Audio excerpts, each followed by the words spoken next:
अब थोड़ी देर यहाँ ध्यान दीजिए। कक्षा 10वीं के जितने भी छात्र हैं उनकी त्रैमासिक परीक्षा 2024-25 हिंदी विषय का पूरा पेपर लेकर आ गए। जी हाँ, 18 सितंबर 2024 के दिन जो पेपर होने वाला है वो लेकर आए हैं। तो वीडियो को लाइक करके चैनल को सब्सक्राइब कर लो, अपने उन दोस्तों के साथ शेयर कर लो जिन्होंने हिंदी में कुछ खास तैयारी की नहीं है। और सब्सक्राइब करने का यह फ़ायदा रह जाएगा कि आगे आने वाली आपकी पूरी त्रैमासिक परीक्षा में आपका साथ देंगे, मॉडल पेपर और रियल पेपर हल करके बताएंगे। ठीक है, सबसे पहले अगर आप निर्देश पढ़ते हैं तो बिल्कुल ऐसे ही है। प्रश्न क्रमांक 1 से 5 वस्तु 6 से 17 2 अंक, 18 से 20 3 अंक और 21, 22, 23 आपके 4-4 अंक के प्रश्न हो जाते हैं, जो कि निबंध और प्रार्थना पत्र में से मेजोरिटी आते हैं। तो पहला प्रश्न पढ़ लो, सही विकल्प चुनकर लिखिए। मैं यहाँ पर आपको देखने को मिलेगा, हिंदी के पद्य साहित्य का दूसरा काल कौन सा है।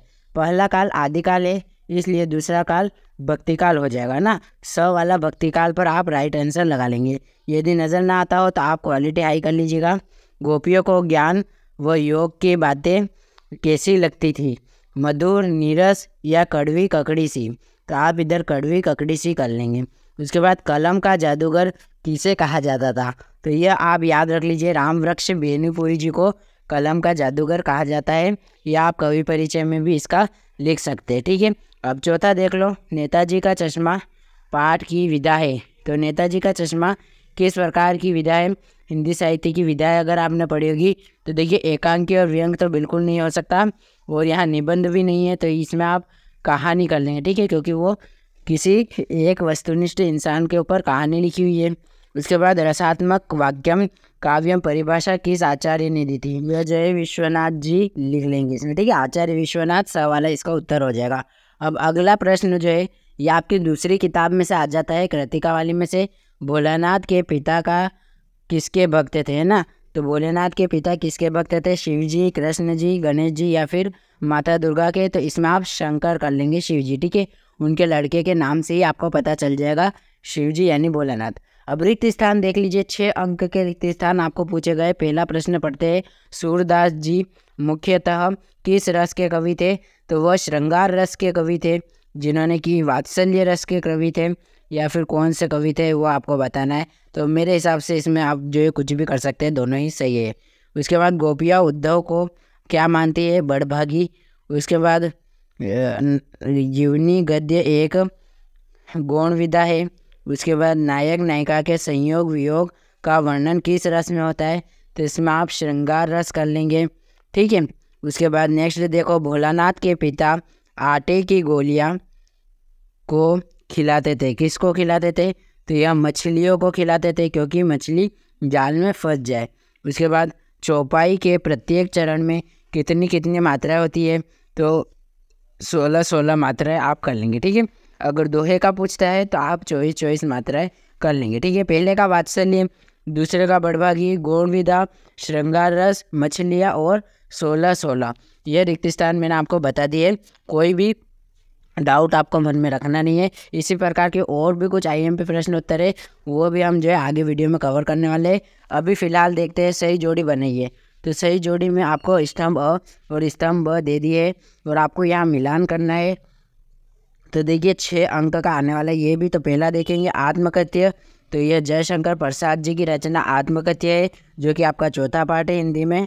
3 वर्णों का मेल, इसको आप गण से मिला लेंगे। 3 वर्णों का मेल, एक समान सहारा के लिए मुहावरा है, एक समान का अंधे की लाठी है ना, अंधे की लाठी आप इसमें कर लेंगे। उसके बाद अलंकार, तो अलंकार का आप यहाँ किससे मिला सकते हैं, तो देखिए यहाँ पर आभूषण से या फिर प्रतिमाएं पर चश्मा, तो आप जो है आभूषण से मिला लीजिएगा। और कैप्टन चश्मे वाला, तो यह प्रतिमा पर चश्मा लगाता था।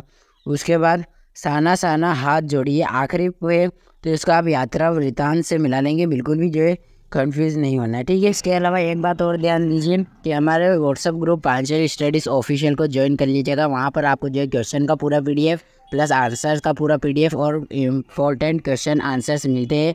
और अगर आपके पास टाइम नहीं तो आप अभी के लिए फ़िलहाल इसका स्क्रीनशॉट ले लीजिए। ठीक है, तो स्क्रीनशॉट ले लिया होगा। अब देखते हैं अगला प्रश्न क्रमांक 4, एक शब्द और वाक्य में उत्तर दीजिए। पहला, श्री कृष्ण का योग संदेश गोपियों के लिए कौन लेकर आया था, तो श्री कृष्ण का योग संदेश गोपियों के लिए उद्धव लेकर आए थे ना।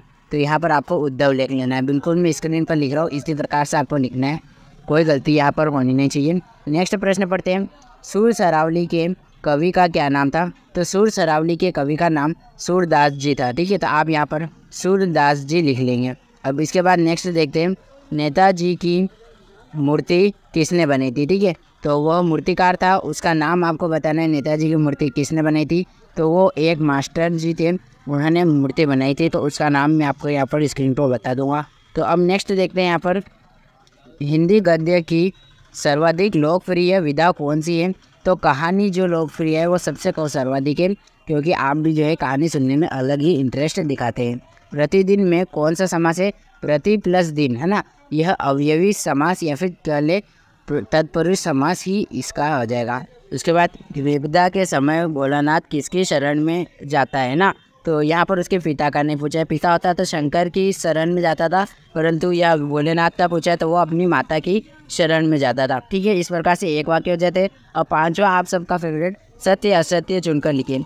तो पहला देखिए, गोपियाँ कृष्ण द्वारा चुराए गए अपने मन को वापस मांग रही है, अंक सत्य हो जाएगा। एक अंक वाली रचना कहानी कहलाती है, असत्य हो जाएगा। उपन्यास में कई कथाओं का समावेश होता है, सत्य हो जाएगा। उसके बाद तारकेश्वर जी भोलेनाथ था, सत्य हो जाएगा। रामचरितमानस एक महाकाव्य है, सत्य हो जाएगा। त्रिभुवन एक द्वंद्व समास है, यह असत्य हो जाएगा। इस प्रकार से आपके सत्य असत्य आपको लगा लेने हैं। अब जल्दी जल्दी देख लीजिए यहाँ 2 अंक के प्रश्न किस प्रकार से पूछे। सबसे पहला है, प्रगतिवाद की 2 विशेषताएं लिखिए, इसके अथवा में रीतिकाल और श्रृंगार काल क्या है।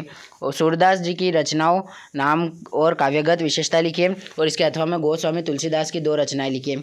उसके बाद उद्धव का व्यवहार किसकी तुलना से की गई है ना, और गोपियों का उद्धव द्वारा भाग्यवान कहने में क्या व्यंग नहीं थे।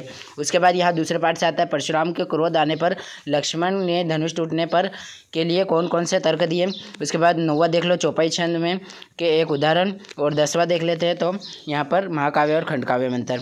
11वां रिपोतार जी किसे कहते हैं। 12वां आत्मकथा और जीवनी में 2 अंतर, कहानी उपन्यास में 2 अंतर। ठीक है, सारे IMP होने वाले। मनु भंडारी की भाषा शैली की 2 रचनाओं के नाम लिखिए। स्वयं प्रकाश जी की भाषा शैली और 2 रचनाएं लिखिए। भगत की पुत्रवधू उन्हें अकेला क्यों नहीं छोड़ना चाहती थी। उसके बाद 15वां अर्थ के आधार पर वाक्य कितने भेद होते हैं, तो इसमें आप 8 लिख लेंगे।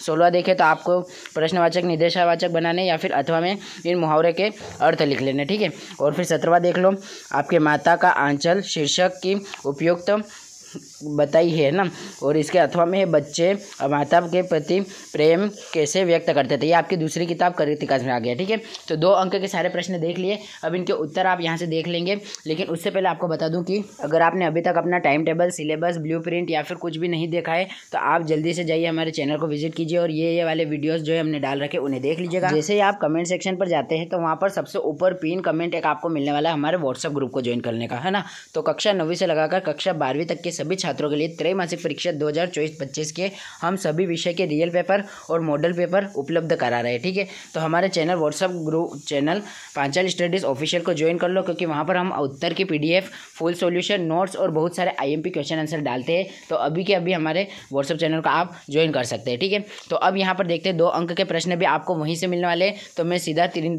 अंक के प्रश्न उत्तर बताता हूँ। तो इसमें आपको पद्यांश के संदर्भ प्रसंग लिखने हैं 19वें में, यह 3 अंक का है। उसके बाद 3 अंक का यह आ जाता है, मेरे जीवन का लक्ष्य, इसका एक अनुच्छेद लिखना है, और विज्ञापन लेखन लिख सकते, उसका क्या आशय है, उसकी परिभाषा, है ना। और चौथे में देख लो, आपको जो है ये पैसेज पढ़ के इन तीनों के उत्तर लिख लेने ना, ये 4 अंक का आ रहा है। ठीक है, उसके बाद यहाँ पर इन तीनों के भी उत्तर आपको लिखने हैं, जो कि अथवा में है, तो आप किसी भी एक का लिख सकते हैं। अब प्रश्न क्रमांक 22 देखते हैं, विद्यालय में प्राचार्य को शाला शुल्क मुक्ति के लिए प्रार्थना पत्र लिखिए, और आखिरी में आपको जो है एक निबंध लिख लेना। ठीक है, देखो इस प्रश्न पत्र में हमने आपको सिर्फ क्वेश्चन बताया, क्योंकि उत्तर के लिए हमने ऑलरेडी पार्ट 2 वीडियो बनाकर डाल रखा है हिंदी का, जिसका हम लिंक दे देंगे डिस्क्रिप्शन बॉक्स पर। PDF चाहिए तो व्हाट्सएप ग्रुप ज्वाइन करना नहीं भूलिएगा। Thanks for watching, all the best.